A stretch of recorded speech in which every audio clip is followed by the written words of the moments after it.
Welcome back to Sports First. This is the first ever live stream. I guess I want to try this out, see how it goes compared to a regular video. I guess it's still safe, so it doesn't really matter. I'm gonna do like around 10 minutes. Guess I can go ahead and do the intro. Welcome back to Sports First. Number one in sports. I am your host, Sabotage, and this is the Footy Show. Top five leagues. I'm going to be talking today. I'm going to start it off. Well, I can start off with any one of the leagues, to be honest. But I guess in any of the leagues, it was there were shockers, somewhat shockers. I mean, I guess in Serie A it wasn't as much as shockers as the rest of the league. As in Liverpool City was a tie. I mean, in that area, those are probably them. City, Liverpool, Chelsea, and then I guess you can put Man U in that category of the tops to win the league. But they all got ties. Everton got a tie with Man U. Liverpool got a tie with City. A lot of ties in the Premier League, actually, like 5 different ties. Burnley versus Norwich City was a tie. Brighton versus Arsenal was also a tie. I guess everybody's losing except Tottenham. But hey, that's after 2 losses. They get their first win too, so cheese for them. Well, Chelsea won too, actually. Chelsea got what they get 3-1 with that super, super crazy goal by Ben Chilwell. I don't know if y'all got to see that, but that was pretty nice. Actually uploaded that on me whatchamacaller, me Instagram. The Instagram for Sports First. Next league we get into, like I said, I'm going to try to keep it short. Plus, this is technically live. I'm just trying out the live, It's pretty late, actually. Well, technically, over here, it's late in America. Or, I didn't mind doing it late since, I guess maybe Europeans could say that. That'd be nice. But next league, Serie A, I wanted to watch this one, but I chose to watch City versus Liverpool. I guess this one was actually really good too. Atalanta versus Milan. Because Rafael Leao got himself another goal. He's been on a roll. I mean, this team is really good. Well, both teams are actually really good, but this AC Milan side is just young and talented. Tonali. 2 of the older ones are, I guess you could say older, but it's Rebic and Kessie. The rest are Leo, Diaz, Salamakis. I don't know if Salamakis is really that old, but Hernandez, Tamore, just a whole bunch of talent. They got a new keeper also. I mean, since they ended up, well, I think he left for free. He left on the free to, who was it? Big club, PSG. Come on, man. Facing off against Atalanta wasn't actually it was a really good game. It was 3-2. Milan started it off with a goal in the first minute with a goal for the Italian Calabria, and then they got one in the 42nd with Tonali, another youngster. And then they ended up scoring, or Leo ended up scoring a 78th. and Atalanta got the goals pretty much at the very end, got it close, but game was pretty much all over with Pasalic and Zapata the Colombian getting himself a goal. Other games in the Italian side, there was one or two upsets. I think it was just one, to be honest. I don't know if Sampdoria's kind of been on the down, so they got a tie against Undesi. Undesi's been pretty good. Napoli got him a dub against Fiorentina. Got him foreigns. Oh yeah, the game that was Bologna, the Bologna's club that were whooping on Lazio. Um, they got a red on in the 76th, but the game was pretty much over. I mean, they were 3-0 before that foul, but I guess Lazio was looking pretty decent before all that. But yeah, they got they're pretty. I think that was the only upset for this league, the French league, not the French league, the Italian league, because Roma got their W against Immobile, or yeah, Empoli, or however you pronounce that. Getting it totally messed up, but they just got promoted by well promoted as of last year.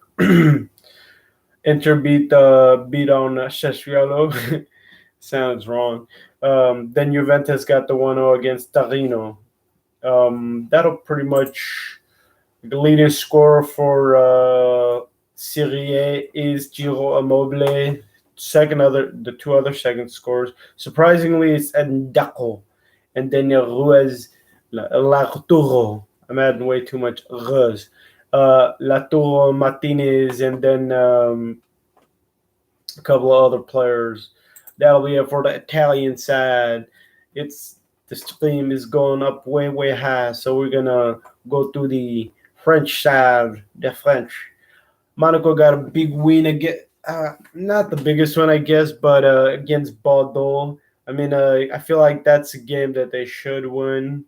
Lyon got a tie against Saint Etienne, which I believe they should win, but Lyon, I'm pretty sure they just got a new manager also this coming year, or then Lille got the 2 against Marseille with Davidson getting a goal, and there was another.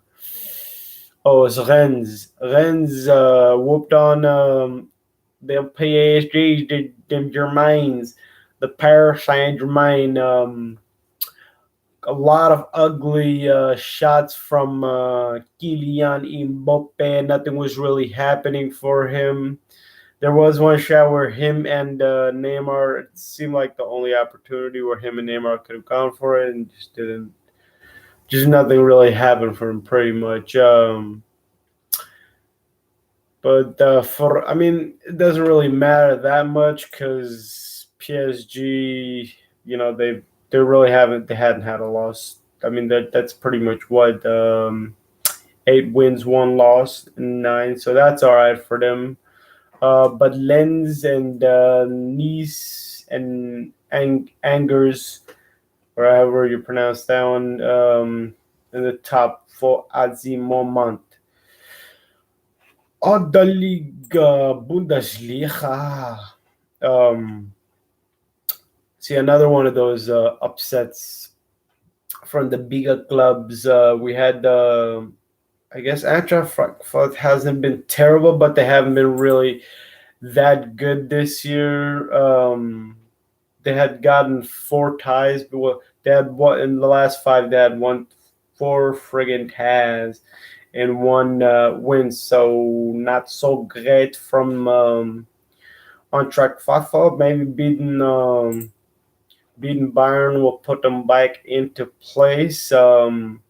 Pretty sure the real good one was Wolfsburg versus Mönchengladbach. Oh boy, Hoffman and Mbolo playing really well together.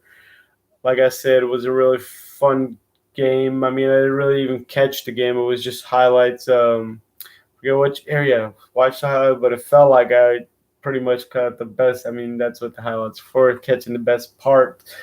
But I was expecting. I mean, I guess a lot of people were expecting them as in Wolfsburg to be the challengers, but then again, seems like I don't know if I could say. I mean, Leverkusen is doing pretty well, I guess, with 5 wins, 1 draw, 1 loss. Same record as Bayern. Dortmund with 2 losses, and I mean Wolfsburg. I guess they would have had this. They would have had the same record as Leverkusen and Bayern. Lever, I mean Leverkusen really is probably one of the best. I want to catch more of their matches. I want to catch more of. I don't know. Just German football is just seems like really well. Not doesn't seem like it is. It is fun to watch if you've watched any of the games. I did catch a good amount of the Dortmund game where Julian Brandt got himself a goal. Holland wasn't playing, so that's just never too well. It's not the greatest when Holland isn't playing, but really didn't want to catch that Leverkusen one or the other one, but the Bayern Eintracht Frankfurt one I didn't because of that. Pretty sure that one that one started during the Liverpool City game. The reason I didn't catch I thought that was the reason why I didn't catch the AC one, but the AC one was because of Sunday night football, because I did the NFL podcast also. But that'll be it for, well, actually, I guess I can bring it from there. Ireland still, shockingly, with the 7 goals. Robert with 7. Patrick Schick, the youngster, I think he just broke some record or whatever, with 6. And probably one of my favorite players, Florian Wirtz. And dang, Leverkusen's got legit youngster attackers, as in Diaby, Wirtz, and Shits as in cheek. I just don't have to agree. But Wirtz has also got he's also got the 5 assists, so that's something for him. And then you got I don't know, there was what is it, VFB Stuttgart, that they got that Sosa, and I'm not talking that rapper Sosa. But I was gonna say before that, one of my favorite players, one of the best players in the Bundesliga right now, and Kuku, man, that man has been awesome, insane, top level. He's been playing top level football ever since. I mean, they got rid of 2 of their CBs. They got rid of an attacker, and I'm sure they got rid of somebody else. But they also got rid of their coach. So he's been keeping him in there as much as he can. But they did have a couple of losses in themselves. Did they lose last week? I'm sure they lost. No, it wasn't that. Last week was, I don't know. Oh yeah, it was the tie versus Con, and then they had some other loss or tie or something. But yeah, actually, it was that loss against Bayern. That September 11th loss wasn't too great for them. But and I think not 100, but I'm sure they lost in the Champions League as well. But Sevilla ended up getting a loss, red card in that game. Real Sociedad got a couple of bigger clubs getting these losses. Real, another loss. Coming after, I said that they were doing really well with Vinicius and Benzema. Now, Benzema did get himself a goal, but they lost to Sheriff in the Champions League, and then they lose to Espanyol in La Liga. Barcelona, I mean, they lost to Atletico Madrid, last year's champions, so not so disappointing, but still disappointing. You know, your Barcelona, as Coleman said, that you're always expected to win in Barcelona. The standings still Real at up top, but it's a 3-way tie with them, Real Sociedad and Madrid, Atletico Madrid. But Sevilla still, I don't know. You could choose any one of them at the moment, but I feel like, I mean, it's kind of harder to say now because it's just it's CR7 being gone, Messi being gone, it's kind of somewhat a rebuilding process for both clubs. Well, actually, um, well, Zidane's also gone from Real Madrid, so it's like the manager's gone. They got rid of also Ramos. Am I missing somebody else? They got let go of. They let go of Navas a couple of years back, so they're still somewhat. They're ahead, I guess, of Barcelona, so they should be in a better place. But Barca, it's still somewhat that if. But that'll be it for the day, and Sabotage out.